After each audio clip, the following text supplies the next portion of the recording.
ajá ẹ ọmọ tó ṣẹ̀dé indọ́sírì tó ń dá sọ́rọ̀ àwọn àgbàlagbà ó fẹ́ kú lójijì ó fẹ́ ṣòfò ó fẹ́ pàdánù ẹ̀mí ẹ̀ lójijì.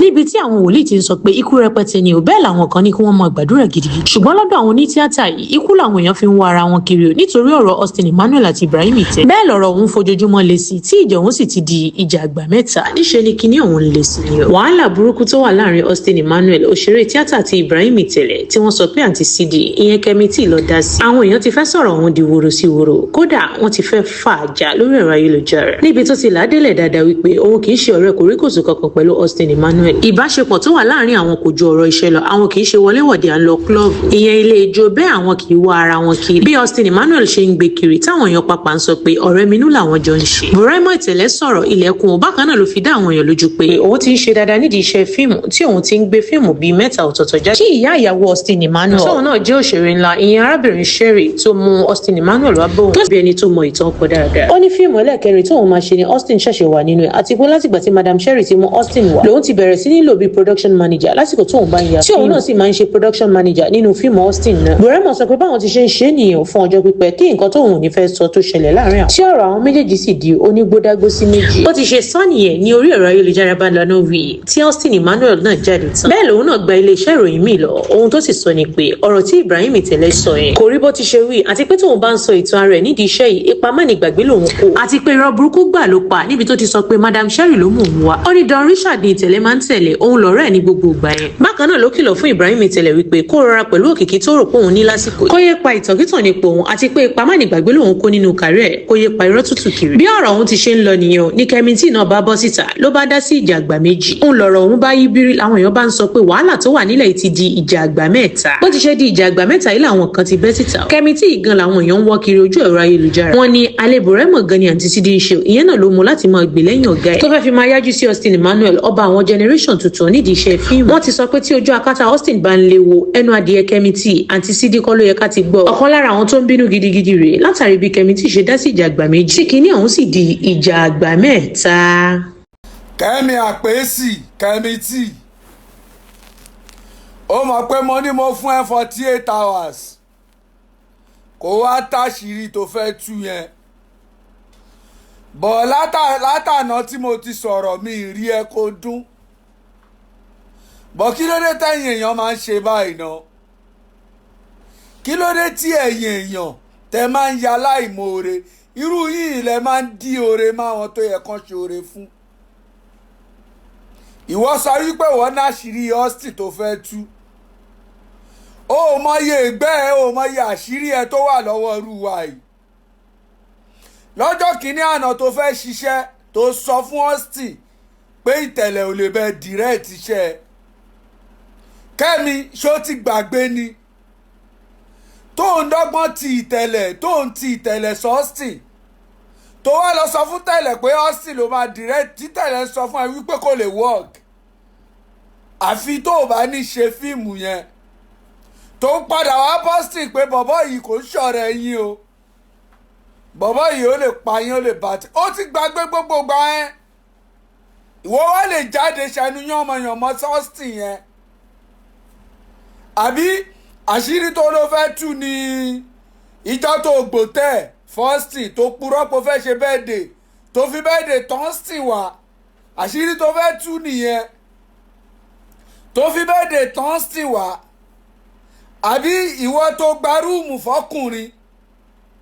ṣó ti yẹ tó tún wá lọ réèpù Austin tó o gbarú o mọ̀ọ́mọ̀ tán Austin wá kó lè réèpù ẹ̀ ṣáṣírí tó fẹ́ tú nìyẹn o gba rúùmù fún Austin Austin ò mọ̀ pé ó fẹ́ ṣe birthday o tán Austin wá o wá gba rúùmù fún o wá lọ réèpù Austin ṣáṣírí tó fẹ́ tú nìyẹn. ó yá jẹ́ gbé ẹ débẹ̀ ìwọ gangan Kẹ́mi tí ìwọ ni Rúsídà ìwọ ni Dáníẹ́lì tó dàárín Austin àti Ìtẹ̀lẹ̀ rú torí bó ṣe wà yìí ó máa túlé ẹni tó bá mọ̀ ẹ́ dáadáa ó lè túlé ìwọ ló máa bọ́ Austin tó máa sọ nǹkan kan wọ́n ló máa lọ bá Tẹ̀lẹ̀ tó máa sọ míì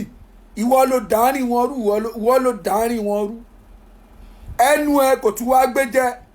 ọ́fíìsì àwọn ọ̀gbẹ́ tó yà àwọn nǹkan tó ṣe ó pọ̀ lọ́wọ́ wa gan tó bá tún jẹ́ kí n sọ̀rọ̀ jù báyìí lọ tó òun fọ̀gá méjì papọ̀ ìwọ tó bá tún jẹ́ kí n sọ̀rọ̀ jù báyìí lọ nǹkan máa ṣí ẹ́ ábẹ́tà kó o kìlọ̀ fún ajá ẹ. wá kẹ́mi tí ìṣó ti ṣáyó ṣá ó ti ní wákò kan ti ń ṣí ẹ́ tí boyfriend ẹ bá tiẹ̀ gbàgbé ìyẹn Ìtẹlẹ ṣó yẹ kí wọ́n gbàgbé ni ó flashback ni ó rántí ìgbà tó ti jẹ nǹkan kan rárá ti rárá Austin Emmanuel náà màá ló ń kárí àlọ́gì ìgbà tó ń ṣe mékọ̀ọ̀pù ṣó ó ti gbàgbé pé ogun amúra wa ni a ní sítórí ara lọ́wọ́ tó pọ̀ gan ìwọ onídọ̀tí ìwọ tó ń gba pátá díẹ̀ ṣeré location àbórí ẹ̀ ń yí ni Kẹ́mi tí ó ti ní wákò ní tiẹ̀ pọ̀ ókè orúkọ yẹn ti sáré pọ̀ jù ẹ lọ sáré gbàgbé ó ti sáré gbàgbé ìgbà tó ti jẹ nǹkan kan tó ti jẹ èèyàn nu ayé Austin Emmanuel náà mà ní ó máa gbá wájú Austin Emmanuel kọjá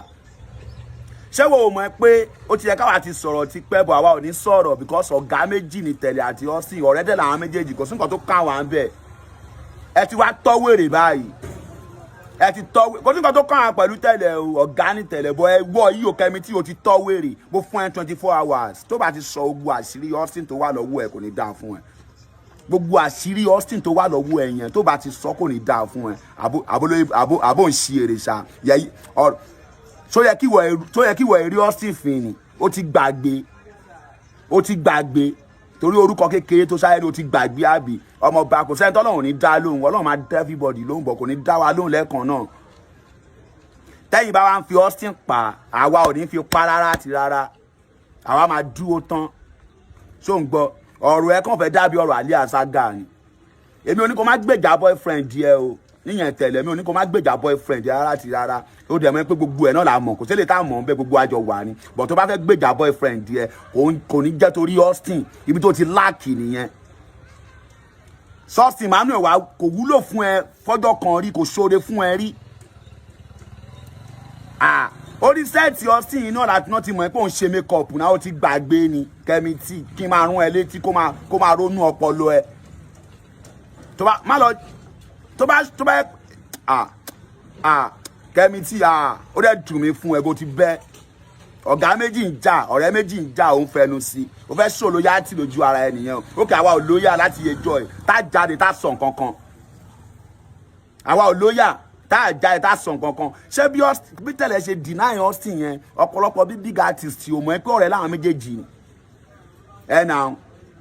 ó mọ̀ pé aláyẹ̀ yẹn gan ọ́n mìsìn àgàn lórí ọ̀rọ̀ tán sọ yẹn ok gbogbo àwọn èèyàn mọ̀ pé ọ̀rẹ́ láwọn méjì pé 5 and 6 ni wọ́n ni tó fi wá dínà ẹ̀ pé kò ń ṣe ọ̀rẹ́ òun ó mọ nǹkan tó yẹ káwa ti sọ ni wọ́n kọ́ wa ni ẹ ti wá tọ́wèrè báyìí mo fún ẹ 24 hours Kẹ́mi tí gbogbo àṣírí Austin tó wà lọ́wọ́ ẹ tó bá ti sọ ó máa ṣòfò gbogbo nǹkan tó Austin ṣe fún ẹ tó ń dùn ẹ lọ́kàn tó ń pa ẹ ní gbìyànjú mo fẹ́ kó sọ ó ti yẹ bọ̀ tó bá wá sọ èmi máa bá ẹ sọ ní part 2 máa bá ẹ sọ ní part 2 orí ẹ tí ó pe yẹn ó máa pe next time àwọn èpè tọ́ àwọn ọ̀gá méjì kan bá ń jà ẹ̀yẹ́ máa ń fi ọgbọ́n dá sọ̀rọ̀ ni ó ti ní wákò ajé.